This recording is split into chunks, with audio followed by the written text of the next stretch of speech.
UP में 2022 में किसके सिर होगा ताज? कौन करेगा यूपी में राज?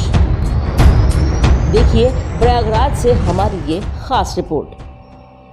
ब्रिज में आपके साथ हूँ मोहम्मद इरफान।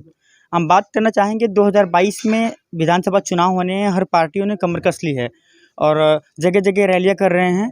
और 2022 के चुनाव में किसके सर पर होगा ताज, कौन करेगा यूपी में राज, इसी को लेकर हम बात करना चाहेंगे यहाँ के मौजूद लोगों से। तो आप क्या कहना चाहेंगे? अगली बार किसकी सरकार देखना चाहेंगे आप 2022 में?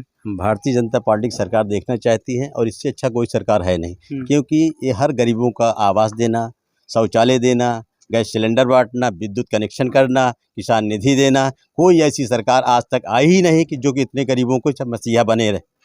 ठीक, और इसीलिए हम चाहते हैं कि योगी सरकार आए और पुनः फिर इससे ज़्यादा रोजगार और इससे ज़्यादा योजनाएं तहत सब गरीबों के लाभ कि 2022 में किसकी सरकार देखना चाहते हैं ये, और किसको अपना मत देना चाहेंगे? बेरोजगारी और महंगाई को लेकर क्या कहना चाहेंगे आप?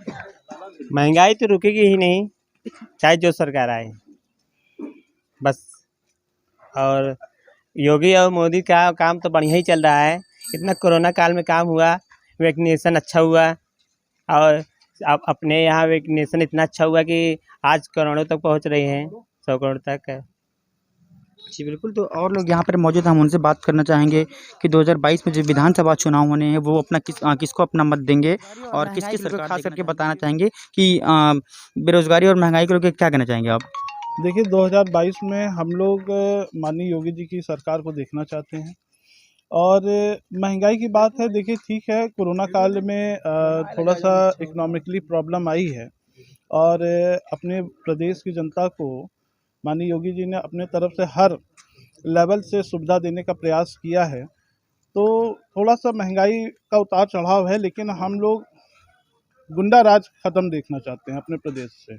इसलिए हम लोग माननीय योगी जी की सरकार को जो है पुनः स्थापित। जो सरकार है बहुत अच्छी सरकार है और जिस हिसाब से सरकार चलाना चाहिए उस हिसाब से सरकार चल रही है।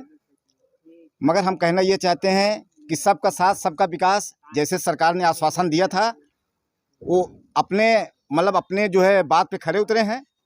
और अब हम अपनी सरकार से यही हाथ जोड़कर प्रार्थना करेंगे कि जनता को जो महंगाई से पीड़ित है और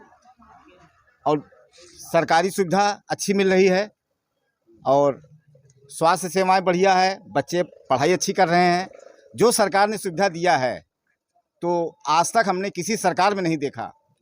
इसी के फूलपुर में जो विधायक हैं वो भाजपा के विधायक हैं, प्रवीण पटेल जी हैं, वो क्षेत्र में आते भी हैं या नहीं, या फिर उन्होंने कितना विकास किया आपके क्षेत्र में? देखिए सर, ऐसा है कि सरकार योगी और मोदी की सरकार की वजह से ये प्रवीण जी बने हैं जी, मगर मगर उसका बेनिफिट जनता नहीं पा रही है। जो बेनिफिट मिलना चाहिए ये प्रवीण जी नहीं दे पा रहे हैं, उस पर असफल हैं। हमारे योगी जी और मोदी जी जैसा विकास कर रहे हैं, ये प्रवीण जी जीरो हैं, उस हिसाब से जीरो हैं यहाँ विधायक। और क्या सांसद भी हैं भाजपा से ही हैं, केसरी पटेल जी, वो आप क्षेत्र में कब आती हैं, कब नहीं आती हैं, या फिर आती भी हैं या नहीं? उन्होंने कितना विकास किया आपके कार्य क्षेत्र में? सर जी ऐसा है कि जो विकास जनता को चाहिए, मतलब उसमें 10 में 2% विकास नहीं हुआ फूलपुर में। जनता केवल उनके आश्वासन विश्वास पे वोट दे दिया है, मगर उसका भरपाई न सांसद किए हैं न यहाँ विधायक किए हैं और न भरपाई कर पाएंगे। सिर्फ भरपाई करेंगे मोदी जी और योगी जी। अब उनको देखें कि ये क्यों नहीं कर रहे हैं नगर का विकास। और फूलपुर का विकास बहुत पीछे है, जनता जो हिसाब से चुन लेती है उस हिसाब से ये विकास नहीं कर पा रहे हैं। और हम लोगों का यही है कि सरकार हमेशा यही बनी रहे। और इसी हम 2022 में अखिलेश यादव सरकार देखना चाहते हैं, क्योंकि योगी सरकार और मोदी जी तो सही है, लेकिन योगी जी जो है ये भ्रष्ट है और इनके सांसद और विधायक भ्रष्ट हैं। हमारे यहाँ के विधायक हैं प्रवीण पटेल जी, जो आज तक फूलपुर क्षेत्र में कहीं दिखे ही नहीं। बाहर ही आते हैं, फूलपुर को जीत के चले जाते हैं। जो कि हमारा फूलपुर क्षेत्र ऐसा है कि सर्वप्रथम चुनाव हुआ देश का जब आज़ाद हुआ, पंडित जवाहरलाल नेहरू जैसे यहाँ से सांसद बन के गए। लेकिन यहाँ पे आज तक जितने भी सांसद और विधायक आए, बाहर से आए, जीत के चले गए, फूलपुर की तरफ घूम के देखते नहीं। सांसद भी हैं भाजपा से ही हैं, केसरी पटेल, उनके बारे में क्या कहना चाहेंगे आप? वो आज तक फूलपुर में चुनाव के पहले दिखती है, उसके बाद आज तक फूलपुर में दर्शन नहीं दिया उन्होंने। अच्छा, फूलपुर में दर्शन कभी नहीं दर्शन दिया। क्या आपके क्षेत्र में क्या कुछ विकास कार्य हुए हैं? एक भी विकास कार्य नहीं हुआ। हम्म। उसके बाद नगर पंचायत फूलपुर हमारे प्रधानमंत्री आवास योजना गरीबों को नहीं मिला है, अमीरों को एक एक घर में 3-3, इसमें भी फेरबदल हुए, धांधली हुई, सब अमीरों को मिले हैं। जो साहूकार है, जैसे हमारे यहाँ राम बाबू साहूकार है जो कि 1 नंबर के हैं, उनको भी प्रधानमंत्री आवास मिला है।